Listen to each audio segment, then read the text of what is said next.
about a month ago, a friend of mine reaches out and he's like, "Hey, I would like to organize a fundraiser for you. Are you open to the idea?" And I'm like, "Sure." I mean, for me, it's more about appreciating the thought. I don't really know what to expect.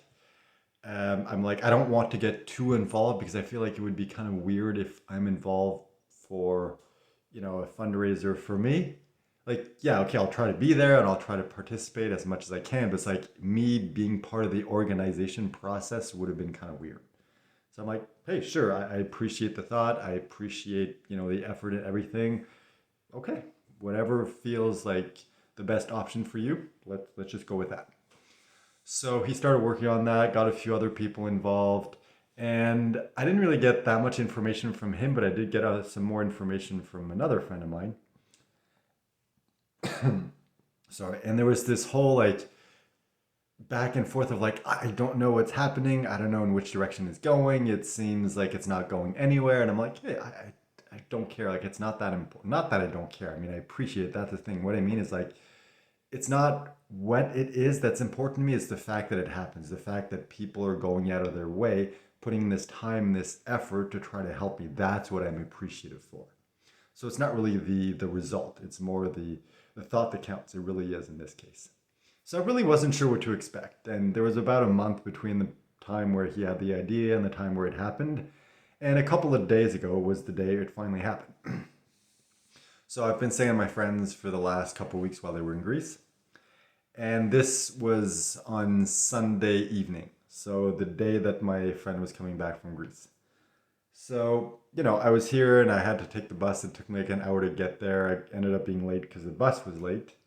So anyway, I show up there. There's a bunch of my friends there. It was some of them I haven't seen for years, so it was really nice to see everyone again. And turns out it was really well organized. There was two silent giveaways.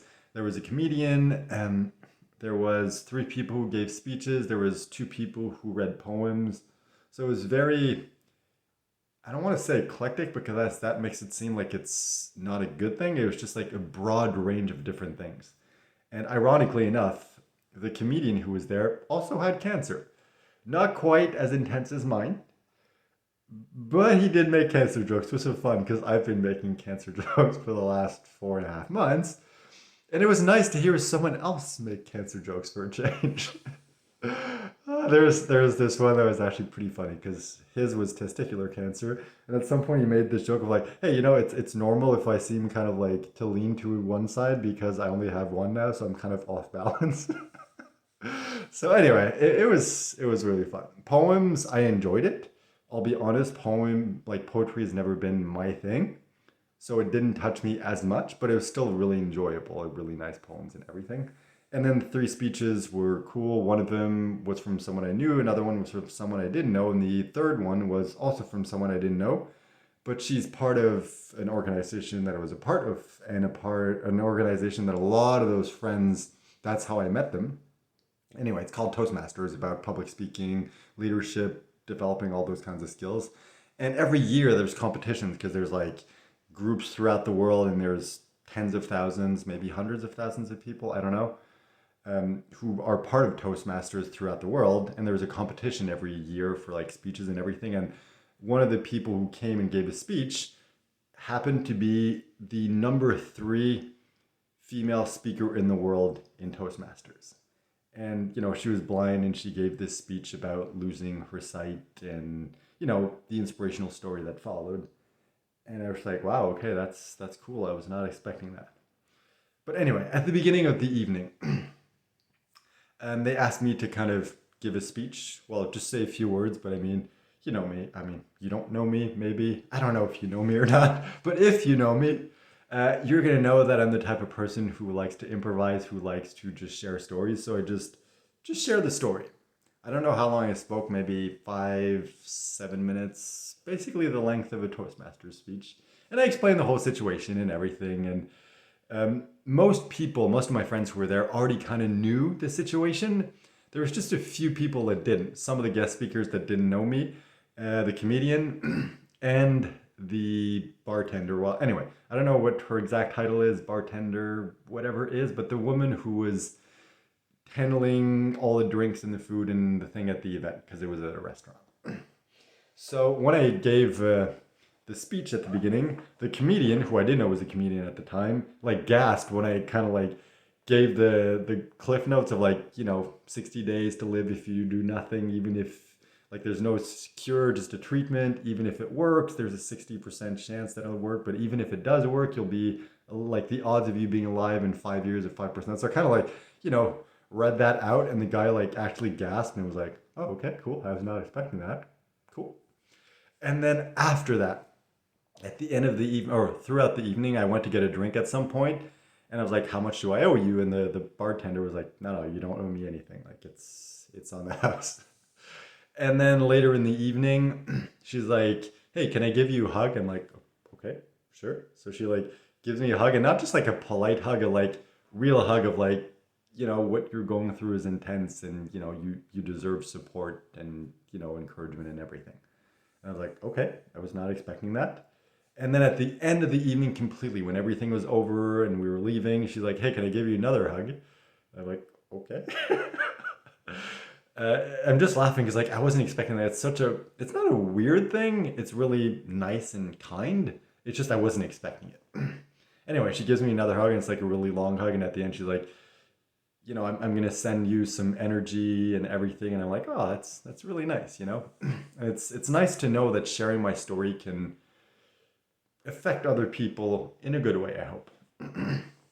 So anyway, overall, it was really nice to see everyone again. I enjoyed, the speeches and the comedy and poetry and everything. Like I really enjoyed everything, and we raised, let me remember, 740 in total.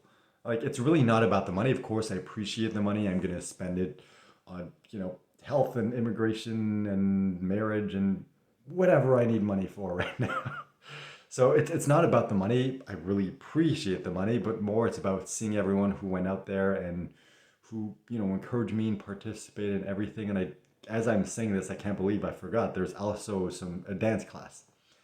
A friend of mine has been doing dance or learning dance for the last 3 years, and he came with a friend of his, and they were like teaching everyone how to dance and do different steps and everything. And normally I'd participate to something like that, but it's just because of the situation, like this was organized for me, and my girlfriend wasn't there, and I'm like, it'd be weird to dance for someone else. Like I've never really danced that much. I feel like I haven't mastered dance yet, like far from it. And I would like my girlfriend to be the one to teach me. So I'm like, I prefer not to participate. It was really fun to watch, and I saw everyone was enjoying them. Well, most people were enjoying themselves. Some people were like, "This is awkward. I don't want to do this," but that was just funny.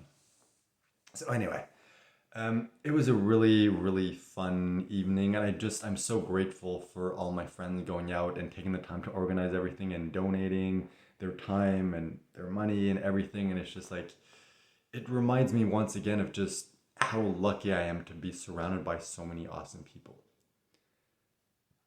And it's the kind of thing like you don't realize until you're in a situation like this, and you just see the amount of people who reach out to you, who support you, who donate, who do all these things. And you're like, wow, I never realized I impacted these people's lives enough that they would do all of this for me.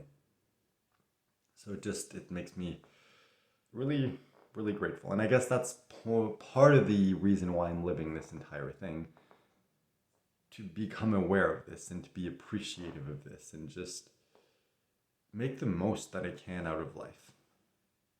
So if anyone who was there is watching, I just want to personally thank you for coming and being part of this. It really made a huge difference to me. And for anyone watching in general, thank you for watching. I'm a storyteller. This is what I do, and I hope that sharing my story can somehow help you make your life better. So thank you for watching. Thank you for everyone who participated. And just in general, thank you.